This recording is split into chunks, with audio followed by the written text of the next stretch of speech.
블록체인은 비트코인에 대한 특성 중에 하나이고, 우리가 해야 되는 질문은 돈이에요, 돈. 그래서 돈이란 무엇이냐? 라는 질문을 던져야 되고, 좋은 돈이란 무엇이냐? 라는 질문을 던져야 되고, 좋은 돈으로서의 비트코인의 특성은 무엇이냐와 같은 질문을 던져야 비트코인을 이해할 수 있다라고 보시면 돼요. 반갑습니다, 여러분. 제가 누군지 너무 잘 아시죠? 예, 업로드 컴퍼니 강승구 부대표입니다. 오늘은 주신 질문들을 제가 좀 봤었는데, 질문이 제일 잘못됐다. 라고 해서 비트코인을 이제 이해하려고 하다 보면은, 이 비트코인을 파야 되는데, 주신 질문 자체도 블록체인으로 들어가죠, 블록체인. 그죠? 네. 그래서 블록체인이란 무엇인가, 블록체인의 기술의 특이성, 이렇게 들어가다 보면은 잘못 들어가요. 비트코인을 이해하기가 되게 어려워져요. 그래서 비트코인을 이해해야 돼요, 비트코인을 이해해야 비트코인을 살 수 있다. 제가 한 말이 아니고, 미국의 가장 이제 유명한 비트코이너 중 한 명이죠. 스트래티지의 마이클 셀러. 스트래티지는 비트코인을 전략적으로 비축하고 있는 기업이에요. 글로벌에서 가장 많이 비트코인을 갖고 있고요. 60만 개 이상. 부자죠, 부자. 개인 스트래티지의 셀러 이장도 3만 개 이상을 본인이 들고 있어요. 그래서 비트코인 아주 많은 아저씨인데, 그 아저씨가 한 말이 비트코인을 이해해야 비트코인을 살 수 있다. 그래서 오늘은 비트코인을 이해하는 시간이 될 것이고, 그 첫 번째 질문은 뭐냐면 돈이에요, 돈. 돈이란 무엇인가 라는 질문부터 우리가 시작을 해보면 좋아요. 돈이란 무엇이라고 생각하세요? 재화의 대가. 재화의 대가. 재화의 대가. 내가 사 먹은 거에 대한 교환으로서의 대가를 돈으로 주는 거다. 그죠? 또 결제 수당? 결제 수단. 좋아요. 물건을 사고 팔거나 제가 할 수 있는 노동력과 교환할 수 있는 어떠한 수단. 그쵸. 다 맞는 말이에요. 그래서 이 돈으로서의 다 좋은 말이고, 근데 하나 앞에 저희가 또 붙여볼 수 있어요. 좋은 돈, 그리고 강한 돈이란 무엇인가? 라는 문제를 이제 저희가 생각을 할 수가 있어요. 우리가 여행 가면은 엔화로도 결제를 하기도 하고, 남미에 가면은 남미 페루에 있는 돈으로도 하고, 아르헨티나에 있는 돈으로도 할 수 있고, 지난주에 제가 홍콩 갔다 왔으니까 홍콩 달러로 결제를 했잖아요. 돈의 종류가 엄청 많잖아요. 이 돈들이 다 좋고 강한 돈일까요? 아니죠. 아니겠죠, 당연히. 이 좋고 강한 돈이라고 할 수 있는 거는 최근에는 달러죠, 달러. 미국 달러. 네. 미국 달러가 현재 가장 강한 돈이라고 얘기를 하잖아요. 근데 우리 이 책 아직 제대로 못 봤겠지만, 이 책에 보면 달러에 대한 얘기 나와요, 달러. 달러에 대해서 구매력의 변화라는 얘기가 나와요. 예전에 1920년대에는 1달러로 허쉬 초콜릿 30개 샀대요. 허쉬 초콜릿 30개. 그리고 그 다음에는 화장지 10롤. 40년대는 맥주 10병. 1달러로 살 수가 있었다. 그리고 2020년도에는 맥도날드 커피 1개 살 수 있었다. 요새는 1달러로 뭐 사죠? 새우깡 하나 사나요? 1,500원 정도 하니까? 그죠? 그 정도 사겠죠? 그러면 요거는 뭐냐면, 돈의 가치가 계속적으로 떨어졌다는 얘기예요. 돈의 가치가. 그죠? 근데 이것도 가장 좋고 강하다고 얘기하는 미국 달러가 이렇게 약해진 거예요. 이 얘기는 뭐냐면, 물가가 올라갔다는 얘기예요, 물가가. 물가가 엄청나게 올라갔다는 얘기고, 이 이유는 뭐냐면, 돈을 엄청나게 찍어냈다라는 얘기가 되는 거예요. 그래서 돈의 가치가 떨어졌다. 그리고 이런 문제들이, 야기한 문제들이 엄청나게 많다라는 것들이에요. 그래서 이 질문에서 이제 들어가는 거예요. 좋은 돈, 강한 돈을 만들기 위해서 비트코인을 만든 최초에 사라진 사람들이, 야, 좋은 돈, 뭔가 다른 돈, peer-to-peer, 일렉트로닉 캐시 시스템이라고 이제 논문이 나왔죠. 사토시 나카모토, 누군지 모르죠. 추정되는 사람들은 좀 많아요. 그 사람들이 좋은 돈이 필요하다라는 생각들을 한 거예요. 왜냐면 이 사람들이 논문을 썼던 때 무슨 사태들이 있었다면 은행들이 다 망가져요. 은행이 내가 돈을 빌리면 빌린 만큼 걔네 갖고 있을까요? 아니요. 안 갖고 있죠. 그거를 이제 지급준비율이라고 하는데, 은행이 내가 빌린 만큼 돈을 갖고 있다라고 생각하는 거는 우리의 이상이에요. 그래서 기존의 이제 금융 시스템들을 보면은 좀 문제점들이 있어요. 아까 얘기했던 화폐를 막 찍어낼 수 있는 문제점. 그래서 그걸로 해결할 수 있는 그 장점들도 많지만, 이렇게 찍어냈을 때 생겨나는 문제점들이 되게 크거든요. 그래서 미국 같은 경우는 그래도 자본주의가 되게 잘 돌아가는 나라죠. 근데 이제 남미 같은 나라, 남미에 저희가 저희 서비스를 수출하기로 했는데, 그 3년간 화폐 가치가 95% 하락을 했다. 그 말 뭐냐면, 아까는 거의 1920년대부터 시작해서 2020년대까지 100년에 걸쳐서 달러 가치가 하락하지만 3년에 걸쳐서 살 수 있는 게 그 정도 없어진 거예요. 이런 것들의 문제점들이 글로벌리 봤을 때 너무 심해지고 있다라는 생각을 이 비트코인을 만든 사람들이 한 거예요. 그래서 이 사람들은 뭐를 생각했냐.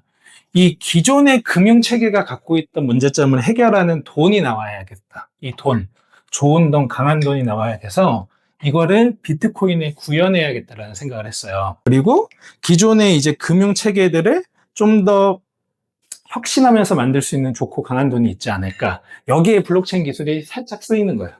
그래서 비트코인을 알기 위해서 해야 되는 질문들이 있었다고 이제 얘기를 했는데, 블록체인이란 무엇인가가 아니라 돈이란 무엇이냐 라는 질문에서 그래서 시작을 하는 것이고, 좋은 돈, 강한 돈이란 무엇인가 라는 질문을 하는 것이고, 그렇기 위해서 생긴 것이 비트코인이다 라는 결론에 이제 우리가 다다르면 비트코인에 대한 특성들을 우리가 이제 알 수가 있는 거죠.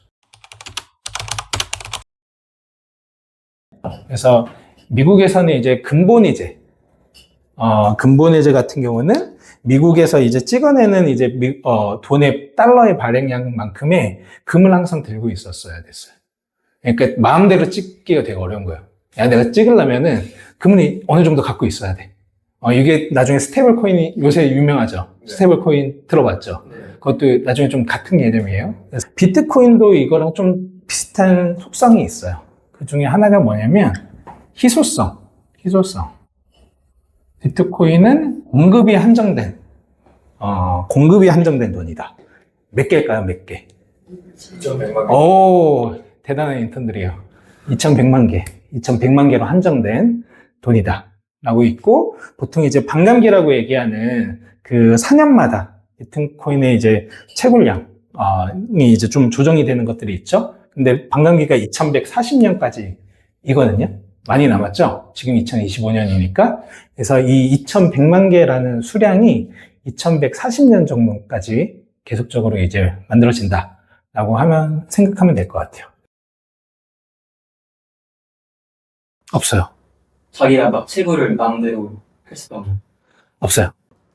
자기 혼자 그렇게 막 할 수 있는 그런 시스템이 아니에요. 지금은 발행량 2,100만 개로 한정이 돼 있는데 그게 그들의 필요에 의해서 좀 시간이 지나면 조금 더 발행량 찍어놨던 거 잃어갈 수 있는 수단이 아예 없는 거죠. 수단이 없냐라고 얘기하면은 그렇지는 않고요. 그런 것들은 모두 다 합의를 통해서 이루어진다라고 보면 되고, 그 합의는 1인 1투표에 의해서 이루어진다. 이 비트코인에 참여하는 시스템들에. 그래서 강승구라는 사람도 있고 다 있잖아요. 트럼프가 투표를 한다고 해서 트럼프가 100표가 아니고 트럼프도 1표인 것이고, 이 비트코인의 시스템에 참여하는 사람들의 모든 동의를 얻어야지만 그 시스템을 만들 수가 있다. 그러면 비트코인을 소유하고 있는 모든 사람들이 동의해야만 가능합니다. 과반. 이 동의해야지만 가능한 시스템이다. 근데 비트코인의 가치를 떨어뜨리는 일을 사람들이 하지 않겠죠. 그래서 이거는 모두 합의를 결쳐서 해야 되는 시스템으로 비트코인을 설계를 했고, 좋은 돈을 만들기 위해서 암호학도 활용을 하고 블록체인이라는 기술도 활용하고 돈이란 무엇인가를 공부하면서 했는데, 이 사람들이 그 가장 중요하게 봤던 것들이 뭐냐면 탈중앙성이에요. 탈중앙성.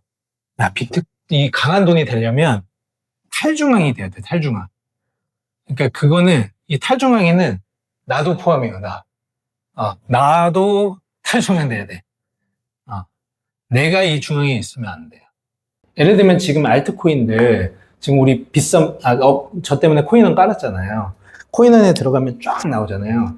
그 블록체인을 활용했기 때문에 다 탈중앙일까요? 아니죠, 아니죠. 블록체인 기술을 활용했다고 해서 그게 탈중앙은 아니에요. 그거는 좀 다른 얘기다 라고 이제 보면 되고, 탈중앙이라는 거는 나까지도 포함해서 탈중앙을 해야 돼. 그래서 가장 이제 좋으려면 어떻게 해야 돼요? 내가 알려지면 안 돼. 탈중앙을 하려면. 그러니까 예를 들면 비트코인 누가 만든 거야? 라고 물어봤을 때 나오면 안 되잖아. 탈중앙을 해야 되는데. 근데 비트코인은 그러거든요. 대부분 근데 어때요? 이더리움, 솔라나. 제가 까는 건 아니에요. 그냥 다르다는 걸 얘기해요. 이더리움, 솔라나, 리플, 뭐 도찌, 뭐시기 다 있어요. 들어가면 요거는 탈중앙이 아니에요. 탈중앙. 블록체인을 썼다고 탈중앙이 아니에요. 나도 포함해서 탈중앙 시켜야 탈중앙이에요. 이거를 이제 생각을 했던 거고, 두 번째가 뭐냐면 중요한 얘기인데, 요것도 이게 두 가지가 검열 저항성이에요. 이게 비트코인의 중요한 가치 중에 하나인데, 이게 비트코인을 강하게 만드는 속성 중에 하나거든요. 그 어떤 거에 검열에 저항하냐라고 하면 사실 이런 권력들에 저항하는 거거든요. 그런 거예요. 그래서 야, 네 비트코인 있어? 갖고 와봐. 이런 것들을 저항하는 거예요. 그래서 그 개인 프라이빗들의 뭔가 이제 그 주권이나 이식들을 이게 되게 존중해 주는 게 비트코인의 그 정신이거든요, 사실. 그러면은 그 탈중앙이 좋은 돈의 어떤 특성인데 그 비트코인이 아닌 다른 코인들은 왜 이 좋은 특성을 가져가지 않는지. 맞아요. 되게 중요한 질문인데, 탈중앙을 하면 돈을 버는 건 아니에요. 그러니까 목적을 생각하면 좋아요. 탈중앙을 했을 때 이 만든 사람들은 어떤 생각을 했을까요? 좋은 돈을 만들어야 된다. peer-to-peer 일렉트로닉 캐시 시스템을 만들어야 된다는 비전이 있었겠죠. 최근에 이제 나오는 코인들은 창시자를 드러내기도 하고, 창시자가 어떤 뭐 캐릭터처럼 뭐 하기도 하고 그러기는 해요. 예를 들면 밈코인 같은 것들, 새롭게 브랜딩을 하잖아요. 이기 위해서는 영향력이 필요한 것인데, 그 영향력을 획득하는 다양한 수단들이 있겠죠, 그 사람들은. 왜냐면 그 영향력으로 사람들이 이 코인을 사니까. 그 사람들의 목적은 뭐냐면 이 코인을 많이 파는 거예요. 미국의 유명한 이제 그 학자라고 해야 될까요? 비트코인 신의 유명한 사람이 있어요. 그 사람이 쓴 책 중에 브로큰 머니라는 책이 있어. 돈이 브로큰 됐다, 망가졌다 라는 걸 얘기하면서 그 대안으로 비트코인이 각광을 받아야 된다. 비트코인이 대안이다 라는 얘기를 하면서 비트코인이 갖고 있는 중요한 특성을 얘기하는 거거든. 그래서 첫 번째가 희소성이요. 얘기했던 거, 2100만 개로 한정된 돈이다. 또 하나는 네트워크 이펙트예요. 처음에 이 비트코인을 설계했던 사람들도 있고, 그리고 이 비트코인 시스템에 참여하는 사람들이 있어요. 채굴자라고 하죠. 보통 이제 우리가 생각하는 채굴자들이 있고, 우리처럼 이제 비트코인을 계속적으로 사서 쓰는 사람들이 있고, 비트코인을 또 모아서 저축하는 사람들이 있고, 이 비트코인은 이제 블록체인을 활용한 이 장부들이거든요.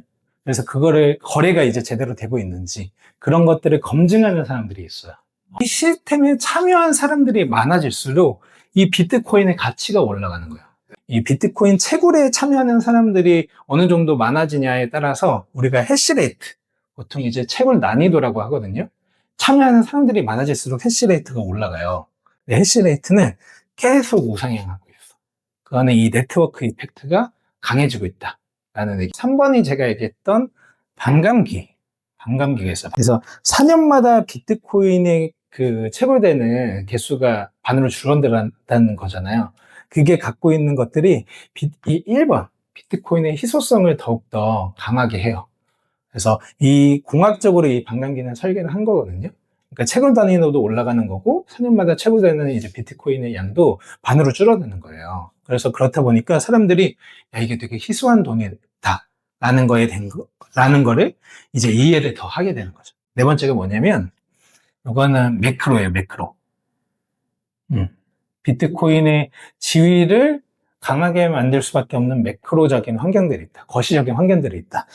24년에 미국에서 이제 비트코인 ETF가 승인이 돼요. 무슨 얘기냐면은 비트코인이 그 전통 금융 안으로 들어왔다 라는 얘기예요. 비트코인을 이제 증권 앱을 켜서 그냥 살 수가 있는 거예요. 거래소가 없이, 그죠? ETF로 이제 누구든지 살 수 있는 것이고, 그리고 개인뿐만 아니라 기관의 자금이 들어오기 시작했다. ETF는 그거를 얘기해줘요. 그리고 이 드라이브를 한 애들이 누구냐면, 블랙락이에요, 블랙락. 블랙락은 미국 글로벌 1위 자산운용사예요. 돈이 한국 정부보다 많은 애들인데, 얘네가 드라이브를 한 거예요. 한국도 비트코인 ETF가 올해 말이나 내년 초에 들어올 거라고 해요. 그렇게 되면 이제 기관이나 개인들이 비트코인을 사기 시작하겠죠.